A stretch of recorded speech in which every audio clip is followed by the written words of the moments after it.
Welcome to the Reset Protocol. My name is Charlie. I am here today with my guest, Ms. Walker. Hello, Ms. Walker. Thank you for joining us today. Let's dive right into it. Did you know that 75% of what we think we know about willpower and addiction is completely wrong? The latest neuroscience is turning decades of addiction treatment approaches upside down. Hola, Charlie. Always so nice to chatting with you. We miss you bunches around here. Thank you, Miss Walker. You're always so kind. We can't wait to see you at the Woman's Retreat. I wouldn't miss it for the world. You know what's fascinating about this research is how it completely shifts our understanding from moral failing to actual biological responses. The data is pretty compelling. Let me break this down. When we look at brain scans of people struggling with addiction, we're not seeing a lack of willpower. What we're actually seeing is a nervous system that's stuck in survival mode, with inflammation levels sometimes up to 40% higher than normal. That's such a striking difference. How does this inflammation actually affect behavior? Well, here's where it gets really interesting. When inflammation is elevated, studies show decision-making abilities can drop by up to 50%. It's like trying to do complex math while running from a bear. Your brain literally can't access those higher functions.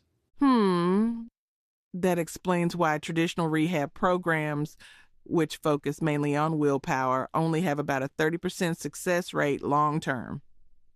Exactly right. And here's what's even more compelling.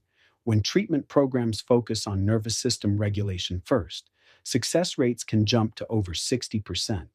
It's not about forcing change. It's about creating the right conditions for change. That reminds me of the research showing how chronic stress can reduce the size of the prefrontal cortex, the area responsible for impulse control. You know what's wild? Studies show that just 8 weeks of stress reduction techniques can actually reverse some of that brain damage.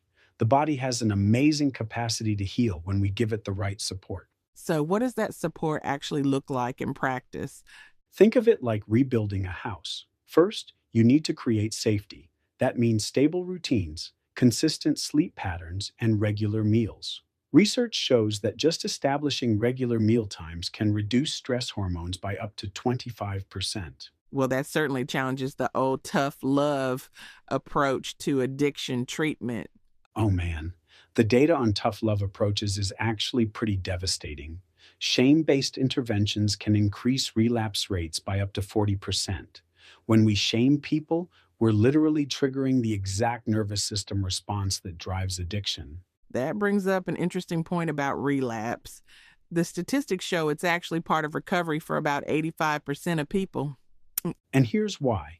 Relapse isn't a moment of weakness. It's a process that begins up to 2 weeks before actual substance use. The body starts showing signs of dysregulation. Sleep disturbances increase by 60%. Stress hormones spike by 45%. You know what's particularly interesting about the detox process?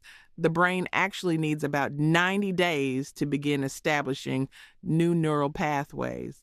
Let me share something fascinating about that 90-day window. During this time, the brain's plasticity increases by up to 300%. It's literally primed for learning new patterns, but it's also incredibly vulnerable to stress. That must be why having structure during early recovery is so crucial. The research backs this up completely. People in recovery who maintain consistent daily routines show a 70% reduction in stress hormones compared to those with chaotic schedules. Structure isn't just about staying busy, it's about creating biological stability. And what about the role of community in recovery? The numbers there are pretty striking too. Oh man, this is huge. People with strong social support systems are 3 times more likely to maintain long-term recovery. The nervous system literally co-regulates with others. It's not just emotional support, it's biological. That really changes how we should think about treatment approaches. Here's what's really exciting. When we combine nervous system regulation with community support and proper structure, recovery rates can exceed 75%. It's not about willpower, it's about creating the right conditions for healing. These findings really challenge everything we thought we knew about addiction and recovery. And that's exactly why this conversation is so important. We need to move away from shame and judgment and toward understanding and support. The science is clear. Healing is possible when we work with our biology instead of against it. That's such a hopeful message for anyone struggling with addiction or supporting someone who is. That is all the time we have. Thank you all for joining us today. Remember, if you or someone you know is dealing with addiction, there's help available.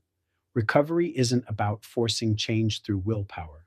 It's about understanding and supporting our natural capacity to heal. And it always starts with compassion, not judgment. I want to thank Miss Walker for blessing us with her time and her spirit.